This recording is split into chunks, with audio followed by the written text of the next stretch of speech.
তো দর্শক, এই মুহূর্তে আমি রয়েছি সাভার উপজেলা আশুলিয়া থানা বারৈপাড়া যে পূর্ব দারোগাবাড়ি রয়েছে সেই পূর্ব দারোগাবাড়ি স্থানে। তো আমি এই মুহূর্তে আপনাদেরকে একটি বিষয় বলতে চাচ্ছি যে একটি হৃদয় বিদারক ঘটনা ইতিমধ্যে ঘটে গেছে, যেটি আমরা জেনেও কিন্তু জানতে পারিনি। কারণ তিনি একজন হতদরিদ্র দিনমজুর মানুষ। তিনি তার যে ওয়াইফ রয়েছে, তার ওয়াইফ তাকে দীর্ঘদিন যাবৎ যে তার ছেলে সন্তান রেখে অন্য আরেক জায়গায় গিয়ে মাদক বিক্রি করছে, এবং কি তার স্বামী প্রতিবাদ করলে তাকে অন্য যে লোকজন রয়েছে তার বাড়াটে গুন্ডা পান্ডা দিয়ে তাকে মারধর করা, এমনটাই অভিযোগ তিনি আমাদের কাছে করেছে।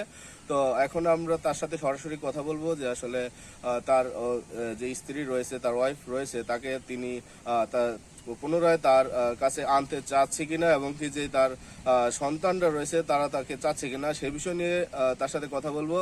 তিনি যে থানায় গিয়েছেন তার এই বিষয়টি নিয়ে তার ওসি এবং কি যে দারোগা রয়েছে তাদের সাথে কথা বলেছেন। তার কাছে পর্যায়ক্রমে টাকা নিয়ে তারা এই বিষয়টি ধামাচাপা দিয়েছে।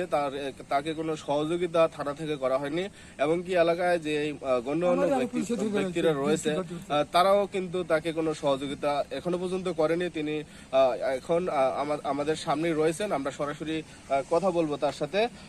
জি, আপনার নামটা বলবেন? আমার নাম মোহাম্মদ রতন আলী। তো আপনার ওয়াইফকে নিয়ে আপনার কি সমস্যা হয়েছে একটু বলবেন? আমার সমস্যা মনে করেন যে আমি জানতাম না ও মাদক ব্যবসা করতো। পরে আমি বললাম যে দেখো তুমি এগুলো করে তোমার লাগে আমার পুলিশে ধরে, তুমি আর আমার নাকি ব্যবসা করাটা না, তুমি আমার নাকি দেশে দাও। পরে আমি 2টা গরু বেছে দিছি, আমার 3টা গাড়ি আছে।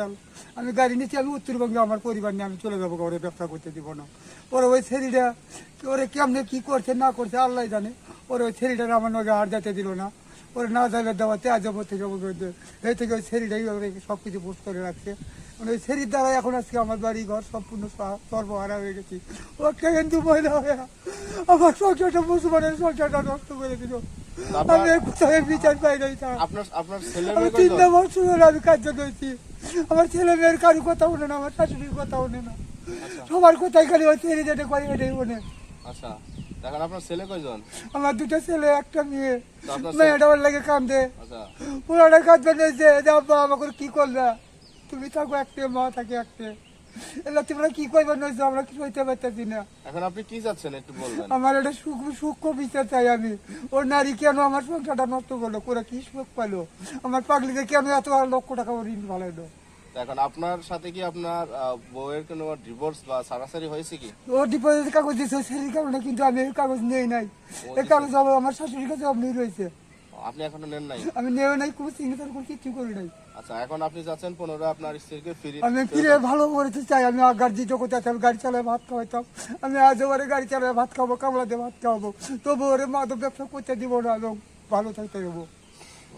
আমি প্রেম ভালোবাসা করে বিয়ে করতে, আমি ভোলার লেগে বিয়ে করি।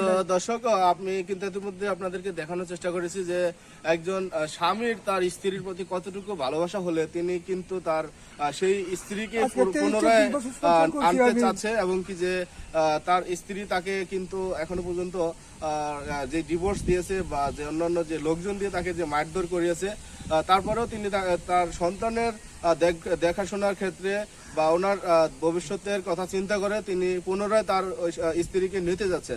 তো এখন আমরা কথা বলবো তার সাথে যে আপনার যে শ্বশুর রয়েছে, আপনার শ্বশুর কি বলেছে একটু বলবেন? আমার শ্বশুরে বলছে যে দেখো বাবা, আমি তো আজ আসি কাল্লাই মারা যাবো, তুমি আমার এই বাড়িটাতে আমার মেয়েটা নিয়ে থাকো। আমার 2টা বাড়ি করে দিলা তুমি, হলে আমি কোথাও থাকতে দিলাম না।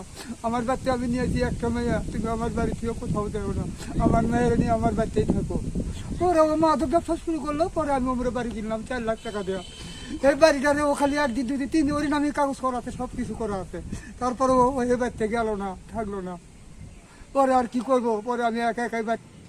দর্শক, তার স্ত্রী কিন্তু মাদক বিক্রি করে, তিনি এমনটাই আমাদেরকে বলছেন যে তিনি ওই মাদকের পর থেকে তার স্ত্রীকে ফিরিয়ে আনার চেষ্টা করছে অনেকভাবে, কিন্তু ফিরিয়ে আনতে পারছেন না। এবং কি যে অন্য সঙ্গী একজন রয়েছে, তিনি হলেন মুসলিম, আর যিনি সঙ্গী রয়েছেন তিনি হলেন হিন্দু ধর্মাবলম্বী। তো তিনি তাকে বিভিন্ন ধরনের কুপরামর্শ দিয়ে তার সংসার থেকে তাকে নিয়ে বা সংসার বিচ্ছিন্ন করে দিয়েছে, এমনটাই কিন্তু তার যে স্বামী রয়েছেন তিনি কিন্তু আমাদের কাছে অভিযোগটি করেছেন। দর্শক,